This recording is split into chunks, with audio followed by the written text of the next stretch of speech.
भरत वाङ्मय में कहा गया है, च ऊहिम थाने हिम जीवा देवा उयत्ताये कम्मम पगरेन्ति तंजहा सराग संजमेणम संजमा संजमेणम बाल तबो कम्मेणम अकाम निज्जराय। आश्रय आश्रय।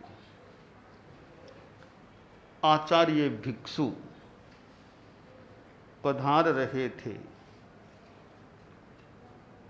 मार्ग में एक व्यक्ति मिला, देखा कि संत हैं, पूछ लिया कि आपका नाम क्या है। परम पूज्य आचार्य भिक्षु ने कहा कि भीखण, मुझे भीखण कहते हैं। ये भीखण नाम सुनार उस सामने वाले व्यक्ति का मानो चेहरा बदल गया कि भीखण हो तुम, भीखण जी, बहुत खराब हुआ। सुबह सुबह तुम्हारा मुंह देख लिया, मुझे नरक में जाना पड़ेगा।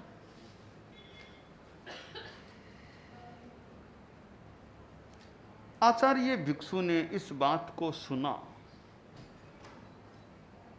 यूं तो कोई यह कह दे कि तुम्हारा मुंह देख लिया इसलिए नरक में जाना पड़ेगा, कितना बड़ा अपमान है, कितना बड़ा अपमान है कि किसी का मुंह देखने को नरक का कारण बता देना। अपमान की स्थिति में भी समभाव रहना, प्रसन्नता रहना, यह साधना होती है। हमारी आत्मा संसार में परिभ्रमण करती है। आज तक हर आत्मा ने अनंत अनंत जन्म मरण कर लिए हैं। पिछले जन्मों की स्मृति तो संभवतः प्रायः नहीं रहती है, पीछे मैं कहाँ था। अब पिछले जन्म की स्मृति क्या, इस जन्म की स्मृति भी कुछ नहीं रहती है। इस जन्म की भी कितनी बातें हम भूल चुके होते हैं।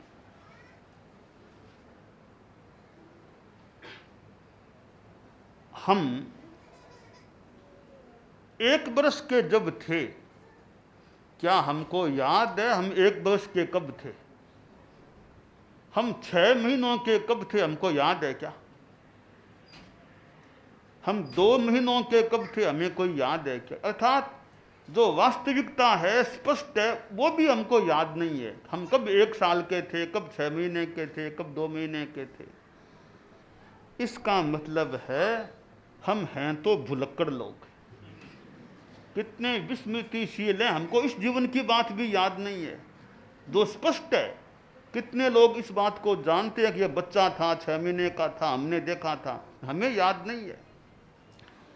इससे यह स्पष्ट प्रमाणित होता है कि हम लोग बड़े भुलक्कड़ आदमी हैं, कितनी बातों को भूल जाते हैं। जब इस जीवन की बात भी याद नहीं रहती है तो पिछले जन्म की बात तो याद रहेगी भी कैसे? उसके बीच में तो एक अवरोध सा आ गया है। तो अनंत अनंत जन्म मरण हर आत्मा ने कर लिए हैं। 4 गति रूपी इस अरण्य में हमारी आत्मा घूम रही है। नरक, तिर्यंच, मनुष्य, देव, ये 4 गतियां इस अरण्य में भ्रमण करते करते कभी कोई सुयोग मिलता है, सम्यक दर्शन की प्राप्ति होती है, सम्यक चारित्र भी कभी मिल जाता है जिनका योग है मिलने का। नरक में कौन किस प्रकार का व्यक्ति जाता है, तिर्यंच गति में किन कारणों से जीव जाता है, मनुष्य गति में किन कारणों से जाता है, इस बारे में चर्चा हुई। अब प्रश्न है देवगति में प्राणी किन कारणों से उत्पन्न होता है। शास्त्रकार ने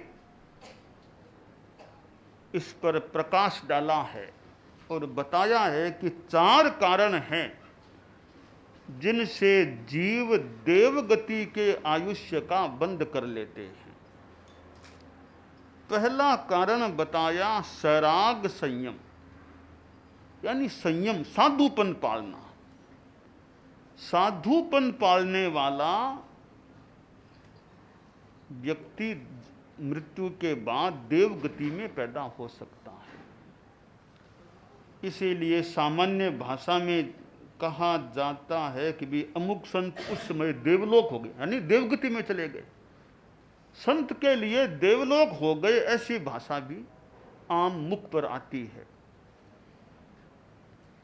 तो साधु जो संयम का पालन करने वाला है, सैराग संयम, राग युक्त संयम पालने वाला, वह मृत्युपरांत देवगति में उत्पन्न होता है। विशेष बात है कि सैराग संयम हो तो वीतराग संयम पालेगा, क्षीण मोह वीतराग संयम पालेगा, उसको देवगति नहीं मिलेगी। क्योंकि क्षीण मोह वीतराग बन गया है, वह तो मृत्यु के बाद मोक्ष में जाएगा, न कि देवगति में जाएगा। जिसमें राग है और साधुपन भी है, वह व्यक्ति मृत्यु के बाद देवगति में पैदा हो सकता है। साधु देवगति में पैदा होता है तो इतना ही नहीं, संयमा संयमेनम, संयमा संयम। जिस आदमी में कुछ संयम है, कुछ असंयम है, संयमा संयम यानी श्रावक है, त्याग भी है, खुलावट भी है, श्रावक भी मृत्यु के बाद देवगति में पैदा हो जाता है। श्रावक होना भी एक कुछ विशेष बात है कि श्रावक मृत्यु के बाद यथा नियम यथा व्यवस्था देवगति में पैदा हो जाता है। और आगे शास्त्रकार ने बताया तीसरा कारण, कोई श्रावक भी नहीं है, साधु भी नहीं है, मिथ्या दृष्टिकोण वाला व्यक्ति है, फिर भी तपश्चरण करता है, तपस्या करता है। एक मिथ्या दृष्टि वाला यानी मिथ्यात्वी व्यक्ति भी तपस्याशील है, तपस्या करता है, वह बाल तपह कर्म के द्वारा मिथ्यात्वी अवस्था के तपश्चरण के द्वारा भी देवगति में पैदा हो सकता है। न साधु न श्रावक, मिथ्यात्वी वो भी तपस्या के द्वारा देवगति प्राप्त कर लेता है। और चौथा कारण है अकाम निर्जरा। निर्जरा 2 प्रकार की होती है, सकाम अकाम। मोक्ष की अभिलाषा से की जाने वाली निर्जरा सकाम है, काम सहित यानी मोक्ष की भावना सहित है। वो भी नहीं है, मोक्ष की भावना के बिना भी निर्जरा हो जाती है, उससे भी प्राणी देवगति में पैदा हो जाता है। देवगति में पैदा होना यूं तो एक महत्वपूर्ण बात है, परंतु देवगति में पैदा होने की भी वांछा नहीं करनी चाहिए, इच्छा नहीं करनी चाहिए। इच्छा तो करें मोक्ष में जाने की। देवगति तो अस्थायी है, वापस नीचे आना पड़ेगा। देवगति में कोई गया है तो वापस नीचे यानी मनुष्य गति में या त्रियंश गति में पैदा होना पड़ेगा। देवगति कोई बहुत बड़ी बात नहीं है, अस्थायी काल वाला अवस्थान होता है। मोक्ष स्थान ऐसा है जहां जाने के बाद हमेशा के लिए वहां रहना होता है, यानी वापस फिर कोई जन्म नहीं, मृत्यु नहीं। तो परम स्थान तो मोक्ष का स्थान होता है। जैसे भगवान महावीर 24 तीर्थंकर केवल ज्ञानी कितने कितने जीव मोक्ष में जा चुके हैं, अब मोक्ष में चले गए, वे वापस कभी संसार में जन्म नहीं लेते। भगवान महावीर मोक्ष को प्राप्त हो गए, अब वापस कभी वे मनुष्य भी नहीं बनेंगे, किसी भी प्रकार का जन्म नहीं लेंगे, यह सिद्धांत है। तो साधु जो साधना करता है, श्रावक अपनी साधना करता है, मिथ्यात्वी भी तपस्या करता है, अकाम निर्जरा करने वाला भी तपस्या करता है, निर्जरा करता है, इन कारणों से देव गति का बंधन हो जाता है, फिर देव गति प्राप्त हो जाती है। मनुष्य तो थोड़े हैं संसार में, देवता ज्यादा होते हैं। देवों की तुलना में मनुष्य बहुत थोड़े होते हैं, देवता बहुत ज्यादा होते हैं। आचार्य भिक्षु एक संत पुरुष थे और उन्होंने तो मानो कठिन साधना की थी। एक धर्म क्रांति करने वाले, अभिनिष्क्रमण करने वाले संत पुरुष थे, और उनकी साधना भी कैसी रही होगी। गुरुदेव तुलसी ने तो फरमा दिया, स्वामी जी थारी साधनारी मेरू सी, ओ स्वामी जी थारी साधनारी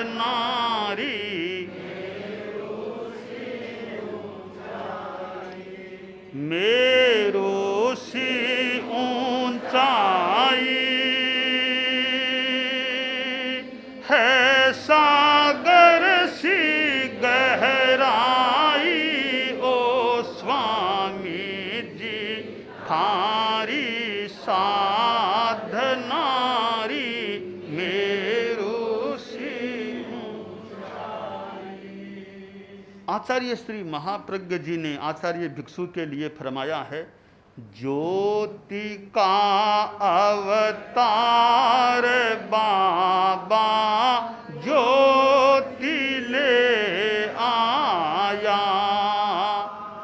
ज्योति का अवतार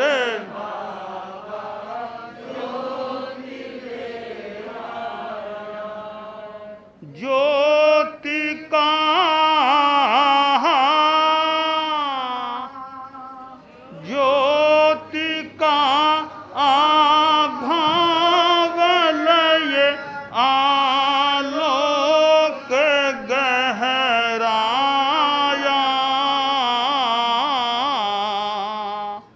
ज्योति का अवतार बाबा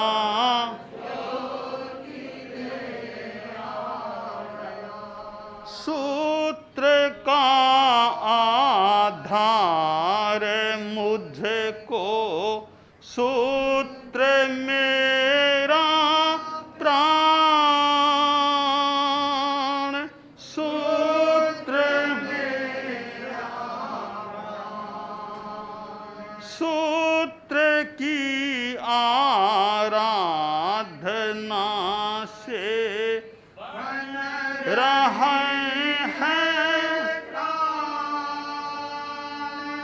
बन रही है, सूत्र की आराधना ही बन रही है, बन रही है। भक्ति का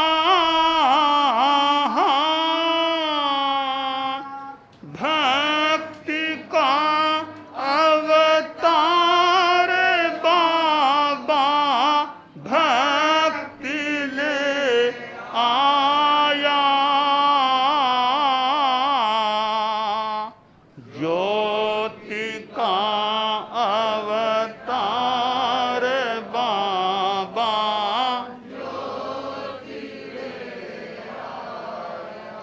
ज्योति का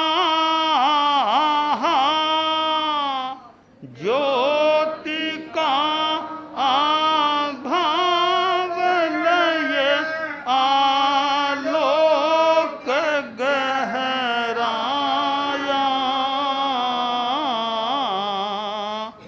ज्योति का अवतार बाबा ज्योति। तो आचार्य भिक्षु का अपना जीवन, कितनी उनकी समता, कितनी साहस की भावना उनमें रही होगी। तो जब सामने वाले व्यक्ति ने कह दिया कि तुम्हारा मुंह सुबह सुबह देखा है, मुझे नरक में जाना पड़ेगा। अपमान की घूंट पीने वाले बड़े होते हैं। अपमान में उबल जाए, गुस्से में आ जाए, वो बड़प्पन में कमी है। अपमान कर दिया तो कर दिया, कोई बात नहीं। अपमान में भी प्रसन्न रहो, शांति रखो। आचार्य भिक्षु ने सुन लिया ठीक है, पर सामने वाले को ज्ञान भी मिले तो और बढ़िया बात। अपमान उसने किया, कोई बात नहीं, कर दिया, पर उसको भी ज्ञान अगर मिल सके कि मैंने क्या बात की, उसका क्या कोई आधार है या नहीं। आचार्य भिक्षु ने फरमा दिया कि ठीक है, तुमने कहा कि मेरा मुंह तुमने देख लिया, इसलिए तुमको नरक में जाना पड़ेगा। यह बताओ भैया, तुम्हारा मुंह सुबह सुबह देखने से क्या मिलता है? वह गर्व से बोला होगा कि मेरा मुंह देखने से तो स्वर्ग मिलता है, मोक्ष मिलता है। निराधार सी बात है। कोई गृहस्थ कहे मेरा मुंह देखने से मोक्ष मिलेगा, स्वर्ग मिलेगा, फालतू सी बात है, निराधार सी बात है। आचार्य भिक्षु ने सुन लिया और फिर आपने कहा देखो भैया, ये मेरा तो सिद्धांत नहीं है कि किसी का मुंह देख लेने से कोई नरक या स्वर्ग या मोक्ष मिल जाए। तुम्हारी जो धारणा, तुमने जो कहा, उसके आधार से अगर देखें तो मैंने तो सुबह सुबह तुम्हारा मुंह देखा है, तो मुझे तो स्वर्ग व मोक्ष मिल जाएगा। अब तुमको क्या मिलेगा वो तुम जानो। घटना लगभग इस प्रकार की रही होगी। तो यह साधु की साधुता होती है कि वह विपरीत स्थिति में भी आक्रोश न करे, गुस्सा न करे। इस प्रकार जो संयम की साधना करने वाले साधु होते हैं, महाव्रतों की आराधना करने वाले, सुख दुख मान अपमान आदि द्वंद्वात्मक स्थितियों में समता की साधना करने वाले, ऐसे साधु आराधना करके या तो मोक्ष में जाते हैं। वर्तमान में यहाँ से मोक्ष में जाना तो निषिद्ध माना गया है, तो देव गति में पैदा हो जाते हैं, हो सकते हैं। अर्थात त्याग और तपस्या से, संयम और तपस्या से प्राणी देव गति में पैदा होता है।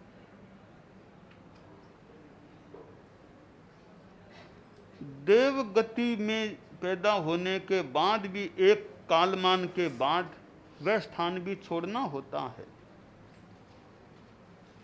हालांकि देवों की मृत्यु अकाल मृत्यु नहीं होती, ऐसा नहीं कि बीच में ही कोई मर गया, ऐसा नहीं। उनका अपना निश्चित समय है, उससे पहले मृत्यु नहीं होती। आदमी के लिए तो माना गया अकाल मृत्यु हो सकती है, देवता की अकाल मृत्यु नहीं होती। आदमी का आयुष्य तो 90 साल का है, कोई दुर्घटना घटी 50 साल में चला गया। आयुष्य होना था 90 साल का, पर वो ऐसा निमित्त मिला कि वो आयुष्य इस प्रकार से फटाफट भोग लिया गया, संक्षिप्तीकरण हो गया आयुष्य का कि पहले ही चला गया। इसको अकाल मृत्यु कहा गया है। तो ये आयुष्य का भी अपना नियम है कि किस प्रकार आदमी दुर्घटना आदि आदि के कारण से शीघ्र आयुष्य को भोग करके मृत्यु को प्राप्त हो जाता है। तो शास्त्रकार ने देव गति में उत्पन्न होने के या देवगति आयुष्य बंध के 4 कारण बताए हैं। सराग संयम, संयमा संयम, बाल तपह करम, अकाम निर्जरा।